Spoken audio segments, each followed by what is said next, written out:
അക്ഷയകൃഷ്ണകുമാർ ഈ പറയുന്നതിലൊരു വ്യക്തത കുറവില്ല. കാരണം ഈ പറയുന്നത് 23 ലക്ഷം രൂപയാണ് അങ്ങനെ നിങ്ങൾക്ക് ടോട്ടൽ ലഭിക്കുക. 8,83,000 രൂപ തന്നു ക്യാഷായിട്ട്. 15 ലക്ഷം രൂപ ഇനി തരാമെന്ന് പറഞ്ഞു. നിങ്ങൾ വെറുതെ 46 ലക്ഷം രൂപ വേണ്ടെന്ന് വെച്ചു. അല്ലാതെ വേറെ എന്തോ മാർഗം നിങ്ങളൊന്ന് പറയൂ. അല്ല, നിങ്ങൾക്ക് ഇത്ര നഷ്ടം വന്നതല്ല. അല്ല, ഇത്രയും നഷ്ടം വന്നിട്ട് ഇപ്പം ആർക്കെതിരെ നടപടി വന്നേ നിങ്ങളൊന്ന് ആലോചിക്കൂ. നമ്മുടെ ഇവിടുത്തെ സംവിധാനങ്ങളെ പറ്റി നല്ല ബോധമുള്ള ഒരാൾ, 56 വർഷം ഈ ഭൂമിയിൽ ജീവിച്ച ഒരാളാണ്, കലാകാരനായിട്ടും രാഷ്ട്രീയത്തിലെല്ലാം നിന്നതാണ്.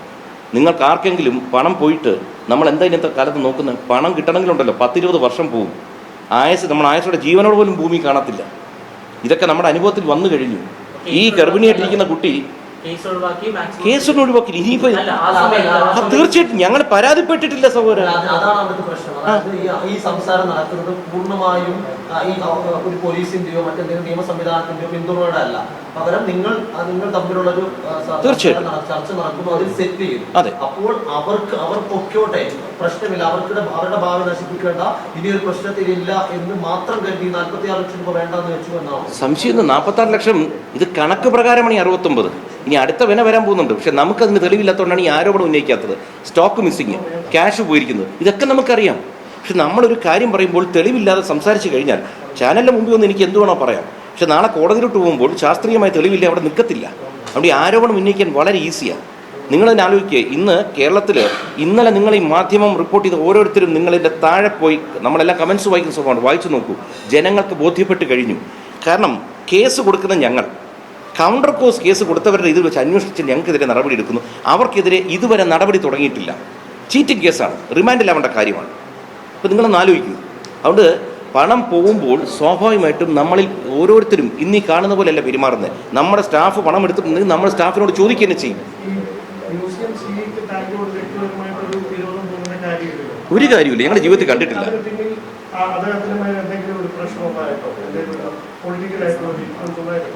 ഞാനിപ്പോൾ അതിലോട്ടൊന്നും ചിന്തിക്കുന്നില്ല. കാരണം എന്നറിയോ, നമ്മൾ ഇന്നത്തെ ദിവസം നല്ലപോലെ പെരുമാറും. ഒരു പ്രശ്നം വന്നാൽ ചിലപ്പോൾ ഞാൻ ഇതുപോലെ ആയിരിക്കില്ല പെരുമാറുന്നത്. അതുകൊണ്ട് ഈ പോലീസിൽ എന്ന് പറഞ്ഞാൽ അവർക്കൊക്കെ ഡ്യൂട്ടി എന്ന് വെച്ചാൽ ഇന്ന സമയം കൃത്യതയൊന്നുമില്ല. അവർ രാത്രി ഉറങ്ങാത്തവരായിരിക്കാം, പകൽ എളുപ്പങ്ങൾ എണീറ്റ് വരുന്നവരായിരിക്കും.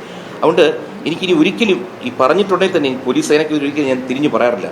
കാരണം അവരെതിരെ നമ്മൾ നിരന്തരം എന്തെങ്കിലും പറയാൻ തുടങ്ങിക്കഴിഞ്ഞാൽ നാളെ ഒരു കാലത്ത് ആ സേനയുടെ മനോവീര്യം തകർന്നു പോകും. അതുകൊണ്ട് ഞാൻ അതിലോട്ടൊന്നും കടക്കുന്നില്ല. ഇനിയിപ്പോൾ എന്തെന്ന് വെച്ച് കഴിഞ്ഞാൽ നമ്മുടെ ലോയേഴ്സ് പറയുന്ന എന്താണോ അത് പ്രകാരം നിയമ നടപടിയിട്ട് മുന്നോട്ട് പോവുക. കാരണം ആദ്യം ഒത്തീർപ്പ് നമ്മൾ ശ്രമിച്ചു. ഇനി എന്താണ് നമുക്ക് വേണ്ടത്? നമുക്ക് ന്യായം വേണം, ഈ പണം തിരിച്ചു കിട്ടണം. അല്ലാതെ വേറെ ഒരു മാർഗത്തിനും ഒരു വഴിക്കും ഞാൻ നോക്കുന്നില്ല.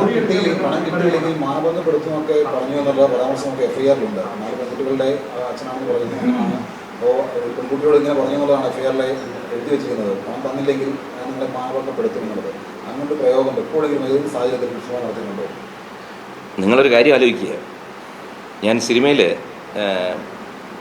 നല്ല വേഷവും മോശം വേഷവും ശരി പലതരം സീനുകൾ ചെയ്തിട്ടില്ല.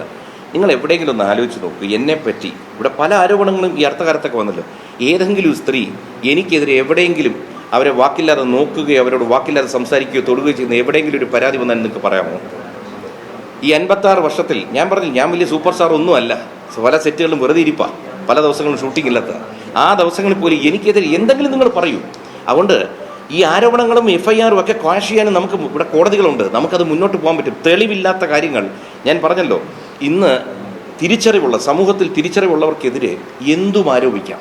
ഒന്നാമത്തെ വിഷയം എടുത്തിരും സ്ത്രീ വിഷയം, അതില്ലെങ്കിൽ ജാതി പരാമർശം, ഇങ്ങനത്തെ കുറേ സാധനം എടുത്തിരും. പക്ഷെ ഇതെല്ലാം ജനങ്ങൾ തിരിച്ചറിഞ്ഞു തുടങ്ങി. കാരണം പൊതുജനത്തിനും ബുദ്ധിയുള്ളവരല്ലാതെ ജനം മണ്ടന്മാരൊന്നുമല്ല. പ്രത്യേകിച്ച് നമ്മുടെ കേരളത്തിൽ നമുക്ക് പ്രൈമറി എഡ്യൂക്കേഷൻ ധാരാളം കിട്ടിയവരാ, എല്ലാവർക്കും മിനിമം വിദ്യാഭ്യാസം ഉള്ളവരാ. അതുകൊണ്ട് ഒരാഴ്ച 2 ആഴ്ച അല്ലെങ്കിൽ 10 തവണയ്ക്ക് ഇത്തരം കാര്യങ്ങൾ പറയാം. ഇതൊന്നും നിലനിൽക്കാൻ പോകുന്ന കഴമ്പില്ലാത്ത ആരോപണങ്ങളാണ്.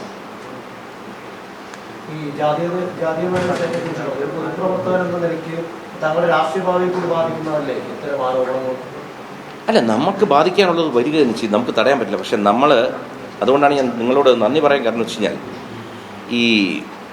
ഞാൻ തിരുവനന്തപുരം മണ്ഡലത്തിലാണ് ഇലക്ഷൻ നിന്നത്. നിങ്ങൾക്കറിയാം, തിരുവനന്തപുരം സെൻട്രൽ മണ്ഡലത്തിൽ അതിനകത്താണ് ഈ കടപ്പുറം മേഖല വരുന്നത്. പ്രത്യേകിച്ച് വലിയ തുറയിലുള്ള കുട്ടികളാണ് ഇതിനകത്ത് എല്ലാവരും. ഈ ജാതീയതയും പ്രശ്നം ഉണ്ടെങ്കിൽ നമുക്കിന്ന് ഒരാളെ പരിചയപ്പെടുമ്പോഴുള്ള മതം എന്ത് ജാതി എന്ന് വളരെ ഈസി ആയിട്ട് അറിയാം. എനിക്ക് അത് നോക്കിയിട്ട് സ്ഥാപനത്തിൽ ആളെ എടുത്താൽ പോരെ. ഇത് ഞാൻ ഇലക്ഷൻ എന്ന സ്ഥലത്തെയാണ്. നിങ്ങൾക്കറിയാം, ഞാൻ ഇലക്ഷൻ തോറ്റ ഒരാളാണ്. തോറ്റിട്ട് പോലും ആ മണ്ഡലത്തിൽ മിനി ഫിഷിംഗ് ഹാർബർ കൊണ്ടുവരാൻ വേണ്ടി കേന്ദ്രമന്ത്രി റുബാലെ വരെ ഇവിടെ ഞാൻ കൊണ്ടുവന്നതാണ്. സാറിന് തോറ്റു കഴിഞ്ഞാൽ മണ്ഡലത്തിൽ നിന്ന് പറക്കും, പിന്നെ അങ്ങോട്ട് തിരിഞ്ഞ് നോക്കത്തില്ല. ആ മണ്ഡലത്തിന് വേണ്ടി പ്രവർത്തിച്ചു. കാരണം നമ്മളെല്ലാം മത്സ്യം കഴിക്കുന്നവർ നമ്മുടെയൊക്കെ വീട്ടിൽ പണ്ട് മീൻ കൊണ്ടുവരുന്ന ചേച്ചിമാരുണ്ടായിരുന്നു. ഇവരുമായിട്ട് നമുക്ക് വളരെ ബന്ധമാണ്, പ്രത്യേകിച്ച് നമ്മുടെ അമ്മമാർക്ക്. ഇവരൊക്കെ താമസിക്കുന്നതും ഇവരുടെയൊക്കെ വീടുകൾ എനിക്കറിയാം. ആ ഏരിയയിൽ പോയിട്ടാണ് ഞാൻ വർക്ക് ചെയ്തത്. 5 പൈസ നേട്ടം ഉണ്ടായിട്ടല്ല, കയ്യിൽ നിന്ന് പൈസ മുടക്കിയിട്ട് ഞാൻ പ്രവർത്തിച്ചിട്ടുള്ളൂ. ആ മേഖലയിലുള്ള കുട്ടികളാണ്. അപ്പോൾ എനിക്കിതിനകത്ത് അവരുടെ മതം നോക്കാൻ സ്വാഭാവികമായിട്ടും മത്സ്യത്തൊഴിലാളി കുടുംബങ്ങളിൽ ഭൂരിപക്ഷവും ക്രിസ്ത്യൻ മതത്തിൽ വിശ്വസിക്കുന്നവരാണ്. അതിലുള്ള കുട്ടികളാണ് ഇന്ന് നിൽക്കുന്നത്. എനിക്കെന്താ അങ്ങനെയുള്ളവരെ മാറ്റി നിർത്തി ഇല്ല എൻ്റെ മതം എൻ്റെ ജാതി എന്ന് പറഞ്ഞ് വെക്കാമല്ലോ. ഇനിയിപ്പോൾ ഭയമാണ്. കാരണം വെച്ച് കഴിഞ്ഞാൽ നമ്മളൊരാളെ നിർത്തിക്കഴിഞ്ഞാൽ നാളെ ആരോപണം എന്തൊക്കെ വരുന്ന ആലോചിച്ചിട്ട് വേണം ഇനി സ്റ്റാഫുകളെ വെക്കാൻ പോലും. അത്തരത്തിലുള്ള അവസ്ഥയിലോട്ട് നമ്മൾ പോവുകയാണ്. ഇത് കേരളത്തിൽ അങ്ങനെ മതസ്പർദ്ധയോ ജാതി സ്പർദ്ധയോ ഇല്ല.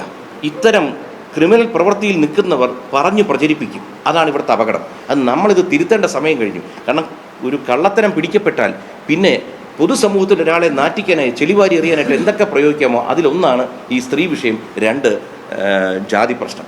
ഇതൊന്നും ഇവിടെ ഇല്ല.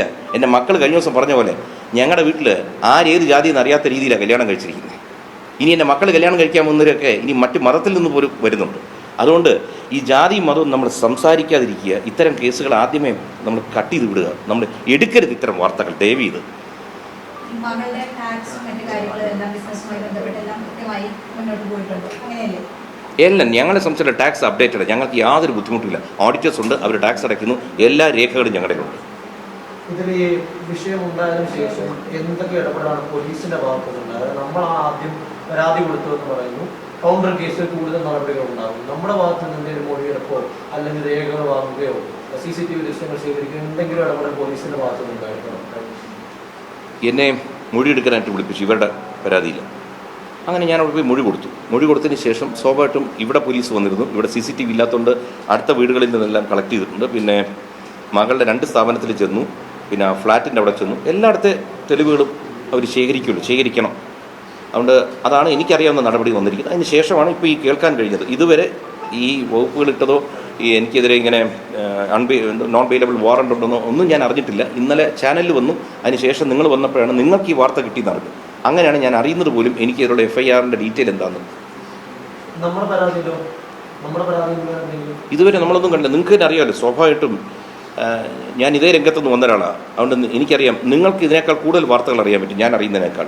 നിങ്ങൾ തന്നെ പറയുക എന്താണ് അവർക്കെതിരെ ഇതുവരെ നടപടി വല്ലതും തുടങ്ങിയിട്ടുണ്ടോ, ഉണ്ടെങ്കിൽ എന്തായെന്ന് നിങ്ങൾ തന്നെ റിപ്പോർട്ട് ചെയ്യണം.